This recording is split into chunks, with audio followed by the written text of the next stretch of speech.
Why and why? Wow, it's a tough one. Personally, there's a very easy reason, and everything I do in my work is related to my kids. It's for them. And before that, it was for my father and my mother, and that's why the film, besides being about all the beautiful and amazing work of farm workers and everyone in this movement led by Cesar Chavez, it's a film about a father and a son, and about that thing that I just could get when I became a father, which was understanding why my father wasn't around and why I had to leave knowing or feeling a distance between the thing I wanted the most next to me that couldn't be there. And when I had a son, I realized why and the big sacrifice that means for him. And when I decided to I was forced to direct this film by my partner here.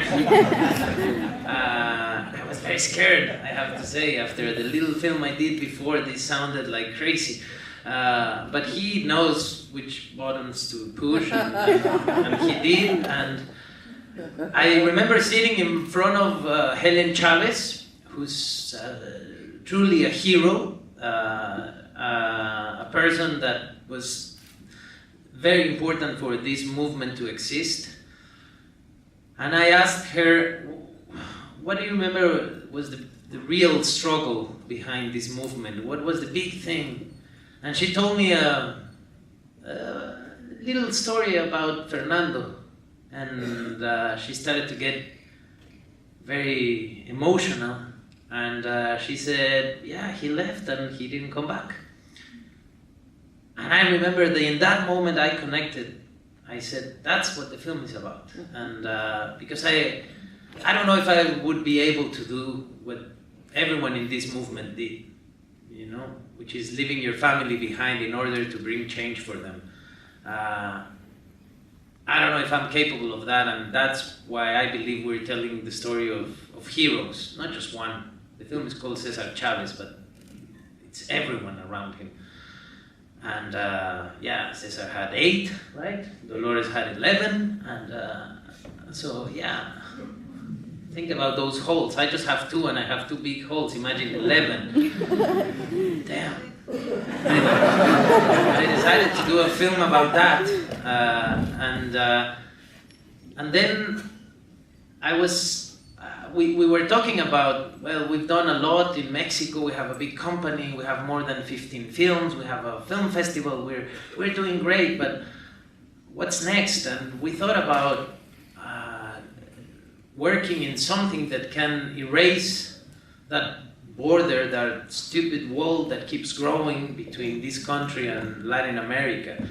And we thought about engaging with the audience in both sides of the border, and we believe this film has that power to belong to both sides of the border and to the experience of Latinos in this country and to the experience of Latin Americans.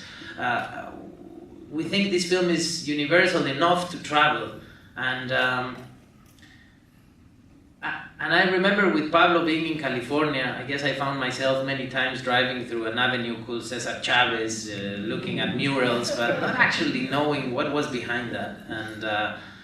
And it's ridiculous that there's no film about Cesar Chavez. It's ridiculous that we are the first ones. And it's kind of sad that we have allowed that border to fracture us as communities. We don't share our stories. If you go to Mexico, you ask about Cesar Chavez, and they'll always do, oh, that's a great boxer. And that needs to change. You know, as Cesar said many times, our strength is in our numbers.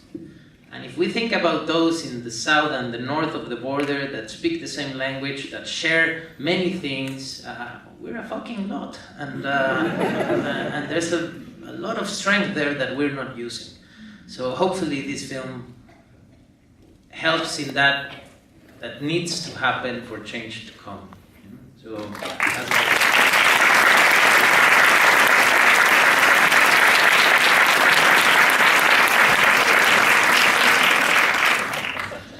guess I ran out of answers, but first of all, to thank UCLA and to thank you for inviting us to this extraordinary event.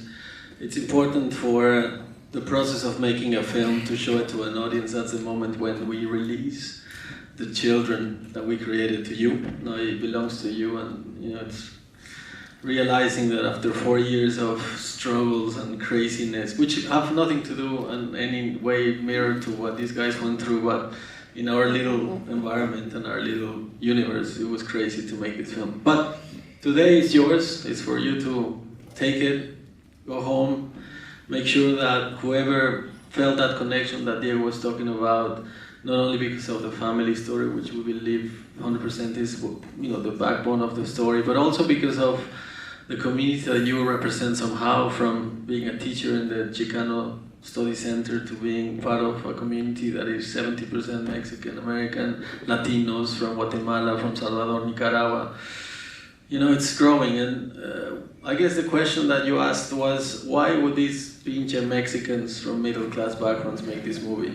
And I'm still trying to find out, but I can tell you that it was what Diego was saying. There's a connection that we managed to let go, and I guess it's the border, as you call it, and I love that metaphor, but we can never forget we are part of a bigger thing. And it's not to create a nationalist feeling, but it's inevitable to feel it. And it's not to fight against the other big chunk of the country that this is, but we've been neglected of an image, we've been neglected of a place, we've been neglected of a pride that for some reason we always allowed to let go.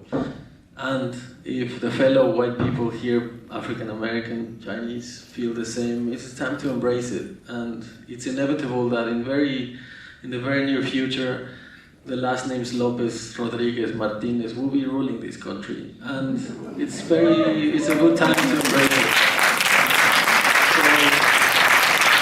So the easy answer to that big question is, we came to make this film with the most humble feeling and respect to a story that is yours, and people who struggle to go through farms and see their parents break their backs and working 20 jobs at hotels and cleaning toilets and taking care of children and destroying themselves for a dream that I don't know longer what it means, but it is part of what this nation is all about, and we cannot let it go. And in our humble opinion, we came here to render honor to that, and I hope you enjoyed it.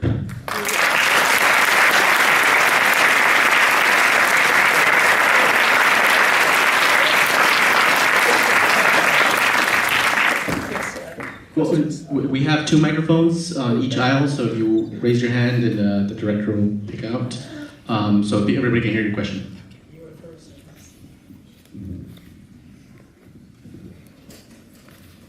So first a comment, and also I worked, for the boycott back in the day. So it's a beautiful film, and it's going to become a classic organizing tool at a time when, with globalization, we need organizing more than ever. So you've done that. I'm curious, because of your age, how you discovered Cesar Chavez and what it was like to learn about him, and then what the family thinks of the film. You mean his age or my age? Because there's like a... I mean, I don't want to make you feel bad, but... Oh, still my heart. No, I'm kidding. I just needed a few seconds to think about what to answer. Good family. Okay, first of all, I do agree this has to be used.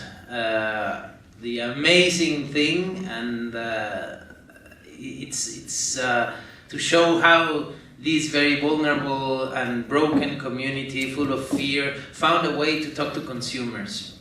Because I hope this film, I love the idea that it talks to you and you feel proud about it, and everyone in this movement feels celebrated, but this film is more for consumers. I would love people to get out of the cinema thinking, what needs to happen for my food to get in front of me? What's behind this carrot I'm about to eat?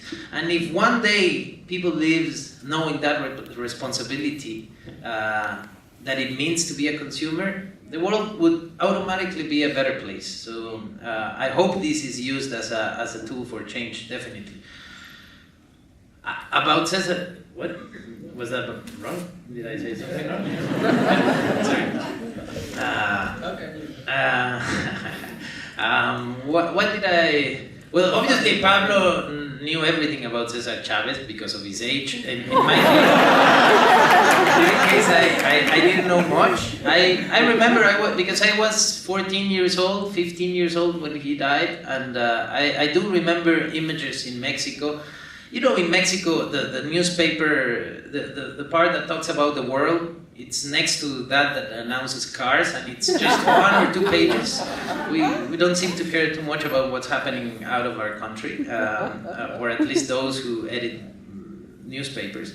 But I do remember the image of Cesar's wooden box, walking with thousands of farm workers, and I remember that image because suddenly that was sold in Mexico as a Mexican story, and I remember I was shocked. This man was sending a message even when he was dead, you know, about equality, you know, in a box that wasn't even painted, done by, later I knew about, done by his brother.